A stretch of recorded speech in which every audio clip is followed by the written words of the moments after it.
Perfect. All right, the meeting's called to order at 5:30. Roll call, please.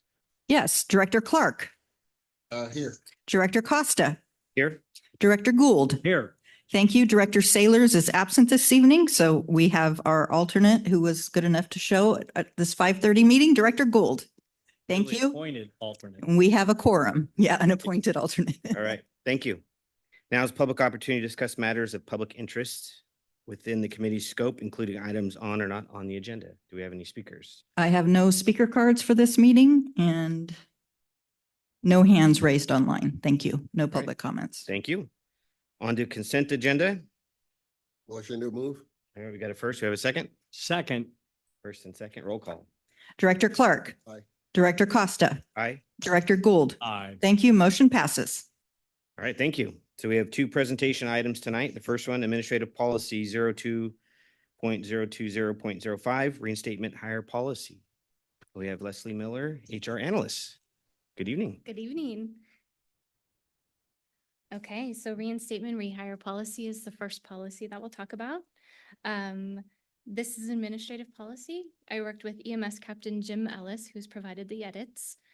The purpose of the reinstatement rehire policy is to provide reinstatement rehire guidelines to qualifying employees. This policy has been edited to reference operations policy, paramedic upgrade, and reinstatement guidelines.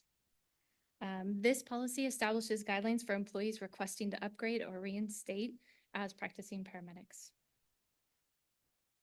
That policy was actually edited, approved, and posted in November of 2024. So we're just referencing that policy in the reinstatement rehire policy.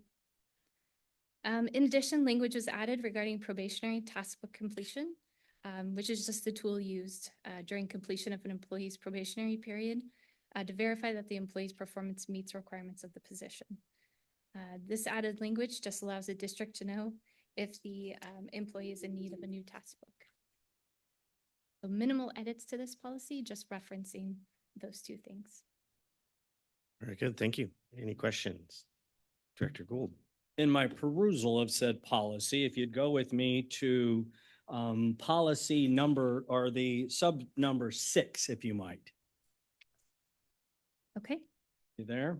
Correct. Can someone please explain to me why there is such a significant difference between the ranks of paramedic, firefighter, and EMT and the rank of engineer? So for the period of separation?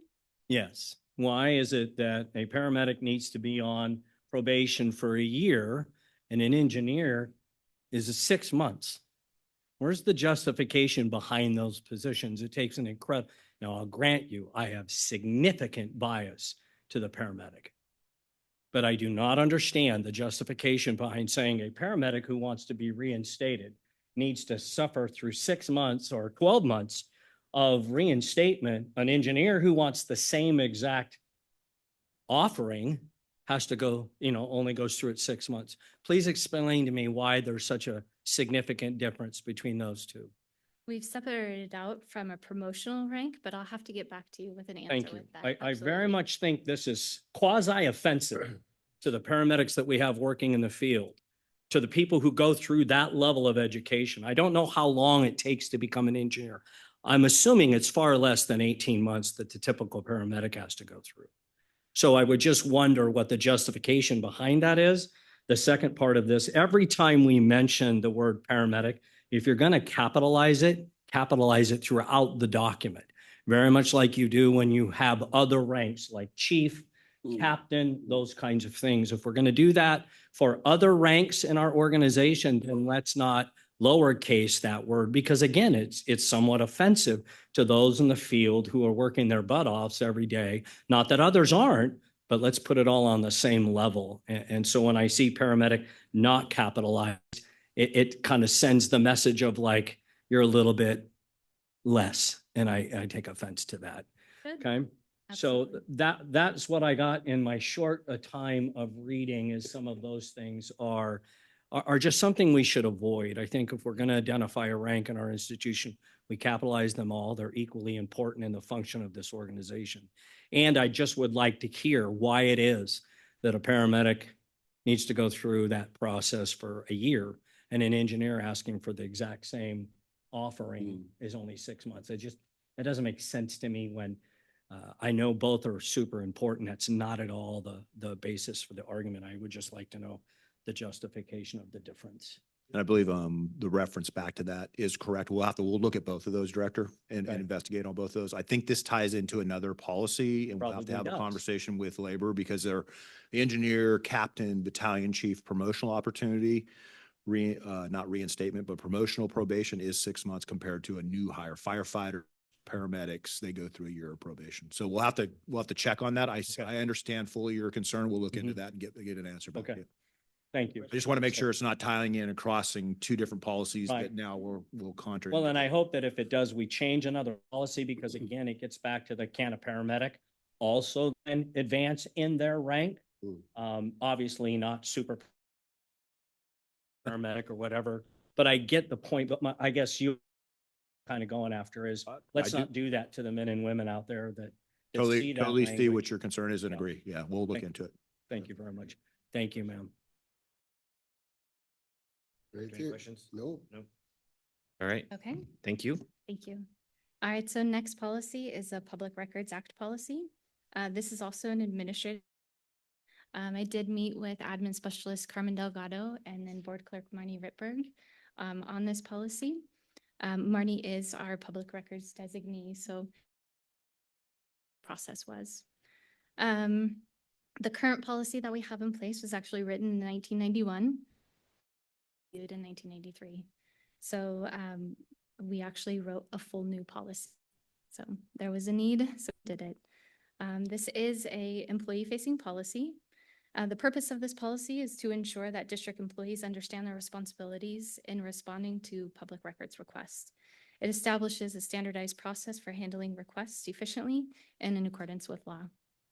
So the policy identifies the public's right to access information that enables them to monitor the functions of government. Government records shall be disclosed to public upon request unless there's a legal basis not to do so. So what I've done with the policy is actually put it into categories. Categories that I thought worked well. First category being district response. Sorry, let's see.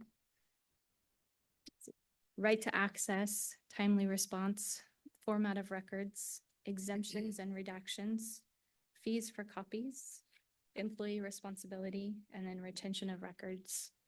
And then we go into our procedures, that it's employee procedures for responding to those requests.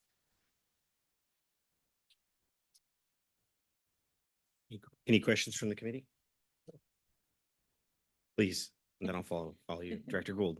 You guy on the block, you may want to fire me after. Just really quickly, can you help educate me on the idea that when someone comes and makes a request and we say no, where do they go? In this policy, I don't see an opportunity to not a decision or our department's decision. Where do they go if they have a desire to bring that to the attention of the electeds, who ultimately, I would assume, since this is somewhat of an administrative record, would probably want to weigh in on that decision? But the public has the right to access our records. The Correct. only way that we have a right to say no is through the exemptions that we. I saw that placed. part. So there's no appeal process that we have Right. in place. And if there's ever a question, sometimes I'll get them for I always work those through John Lavra, through our general counsel. So would it be in our best interest when we have a forward-facing policy on the Public Records Act that we address the issue of, if you're not comfortable with our answer, here's the process you will go through, including an oversight by the attorney, which I'm absolutely comfortable with, but nowhere in here, if I was requesting that and you told me, have a nice day, right? And I wasn't comfortable with that decision, where does in the policy it suggest I go? And I just think that there may need to be very short, it doesn't have to be a lengthy thing, but it would address the issue of, if you're not comfortable with, I don't know, whoever makes the decision, morning chief, whatever, that we say, and if you're not okay with that, here's who you contact, here's the steps that you need to take. And I don't even know does the government code even address the issue of when a public member is refused access to XYZ records? Does it even address the issue? Not really, not an appeal process. It talks about reasons for exemption, so reasons that we will hold. Like I'll get people that ask for a patient care report. Sure. And unless it's their patient care report, we cannot release that. They need to get a subpoena. So I tell them you would have to get a subpoena for us to be able to release this document. So Marnie, Mhm. and I appreciate that. That's Mhm. great information. Instead of it being something that's not codified in policy and you're just out there telling them that, I Mhm. think that kind of information should be included in your policies. Okay. So you don't have to tell them all that. They can read it and it reduces your workload, but it also is forward facing and transparent that, look, the appeals process is X. And they can read it and decide whether they want to go through that or it's not worth it or whatever the case may be. So. And God will be working with information on the website. Yeah. Because this is an employee-facing policy, it's Right. not open to the public. We'll put that online too. That makes sense to you? That's absolutely. Yeah. Okay. Yes, good. Mr. good Chair, point. thanks.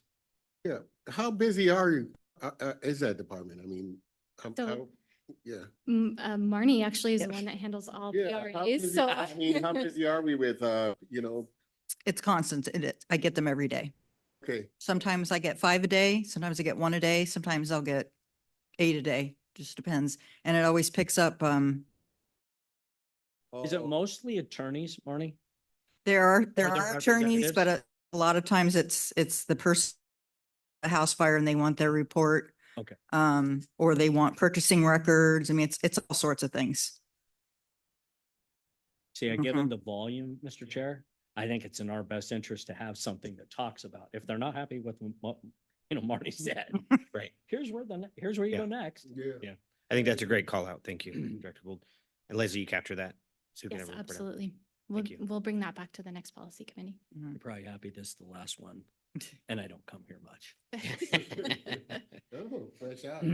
I did have a question less on the policy, Absolutely. more on the process, just to make sure we're clear. So this had not been updated since 93. So what is typically our process for updating policies?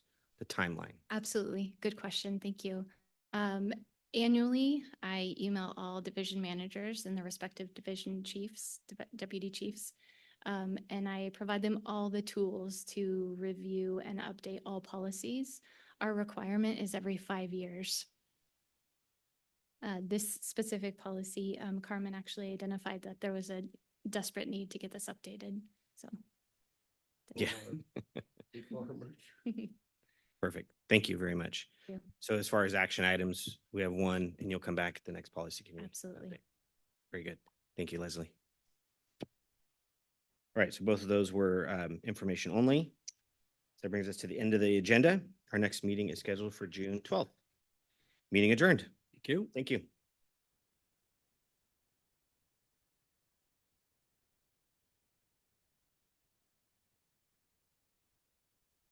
Those are all I could come up with.